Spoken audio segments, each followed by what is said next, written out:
భవిష్యత్తులో ప్రజలకు అవగాహన కలిగించి దీని అనేక ఔషధ గుణాలు ఉన్నాయి, వైద్యానికి ఉపయోగపడే రకమైనటువంటి గుణాలు ఉన్నాయి, ప్రకృతి రీత్యంగా దొరికేటువంటిది ఇక్కడ. ఈరోజు గ్రామీణ ప్రాంతాల్లో చాలా మంది మీరు పెద్ద పెద్ద మనుషులు తీసుకుంటే 80-90 ఏళ్ళు వచ్చినా వాళ్ళు గట్టిగా స్ట్రాంగ్ ఉండడానికి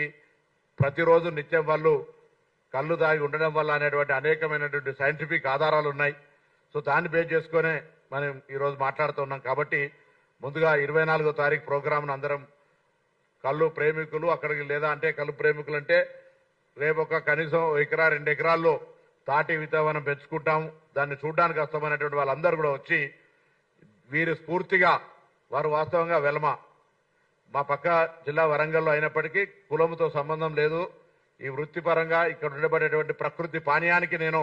చిన్నప్పటి నుంచి తాగి పెరిగినా అని ధైర్యంగా చెప్పగలుగుతున్నటువంటి సందర్భంలో ఒక మోడల్గా చూపెట్టే ప్రయత్నం చేస్తా ఉన్నప్పుడు తెలంగాణ వ్యాప్తంగా 12,000 గ్రామాల్లో ఉన్నటువంటి ఆర్థికంగా లేదా కొంత వెసులుబాటు కలిగిన వాళ్ళు భూమి ఉన్న వాళ్ళు తాటి ఈత వనాలను పెంచితే మిగతా ఏ చెట్టు పెట్టిన దానికంటే ఇంతకుముందు వారు చెప్పినట్టుగా ఆదాయ మార్గంతో పాటుగా ఆ చెట్టు నుండి వచ్చేటువంటి ఈతకు సంబంధించినటువంటి ప్రతి వస్తువు